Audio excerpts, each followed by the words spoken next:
मित्रों और मेरे सभी सनातनी भाइयों, यदि एक मुसलमान 100 हिंदू परिवारों के बीच में रहता है तो वो सबसे सुरक्षित होता है।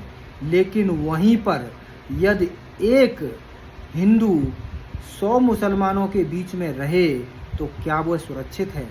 एक तो छोड़िए, यदि 100 मुसलमानों के बीच में 50 मुसलमान यदि रह रहे हैं तो क्या वो सुरक्षित हैं? इसका मूल कारण खोजिए, इसका मूल कारण जानिए। ये क्या समस्या है, क्या विडंबना है, ऐसे कौन सी इस धरती पर समस्याएं हैं कि इस तरीके के माहौल बने हुए हैं कि यदि एक मुसलमान परिवार 100 हिंदू परिवारों के बीच में रह रहा है तो वो सबसे सुरक्षित है। और वह अपने सारे जितने भी उनके मजहब के जितने भी पर्व हैं, जितने भी तौर तरीके हैं, जितने भी रहन सहन के तरीके हैं, वो बड़े सुरक्षित तरीके से वहाँ पर रह कर के उनको अंजाम दे सकते हैं। लेकिन वहीं पर इसका पूरा उल्टा है कि यदि एक हिंदू परिवार 100 मुस्लिम परिवारों के इलाके में रहे तो वो सबसे ज़्यादा असुरक्षित है। वो रह ही नहीं सकता, सुरक्षा तो छोड़िए, वो रह ही नहीं सकता। यदि एक व्यक्ति तो छोड़िए, मैं तो कहना चाहता हूँ कि यदि 100 हिंदू परिवारों के बीच में क्या 50 हिंदू परिवार सुरक्षित हैं?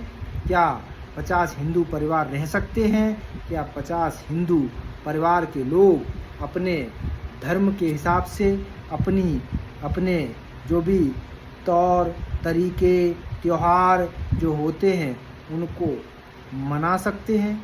नहीं मेरे प्यारे साथियों, मैं यही कहना चाहता हूँ, यही बताना चाहता हूँ, यही पूछना चाहता हूँ और आप लोगों से यही इसका खोज करना चाहता हूँ।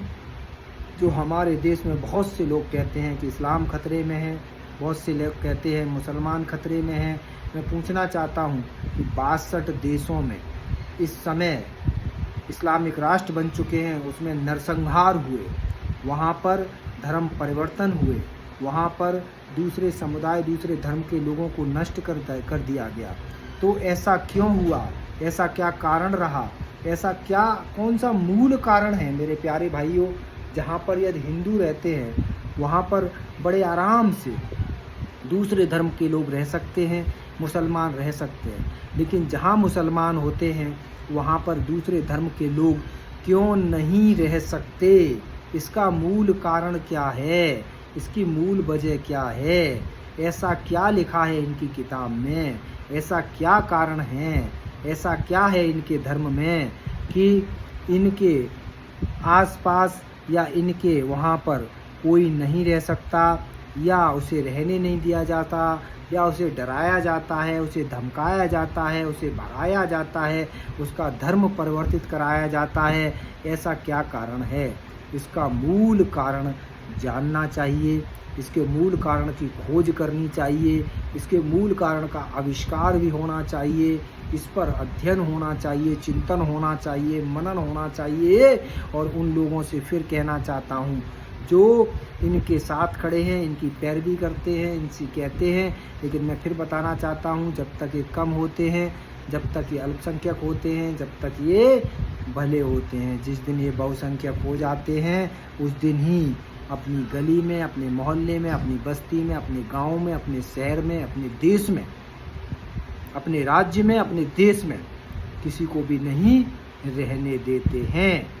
या तो उनका धर्म परिवर्तित करा देते हैं या फिर उन्हें वहाँ से डरा धमका के भगा दिया जाता है, उनकी संपत्ति को छीन लिया जाता है, उनसे उनके व्यापार को छीन लिया जाता है, उनके घर बाग बगीचे खेत खलियान पार्क धर्मशाला यज्ञशाला मंदिर या तो तोड़ दिए जाते हैं या कब्जा कर लिए जाते हैं। तो ऐसा क्या है इनके धर्म में? इसका मूल कारण क्या है? इसकी वजह क्या है? एक हिंदू मुसलमानों के बीच में क्यों सुरक्षित नहीं है और 100 हिंदुओं के बीच में भी एक मुसलमान क्यों सुरक्षित है, सबसे ज़्यादा सुरक्षित है? इसके पीछे क्या कारण है, क्या मूल कारण है? इनके बारे में जानना चाहिए, जानकारी लेनी चाहिए।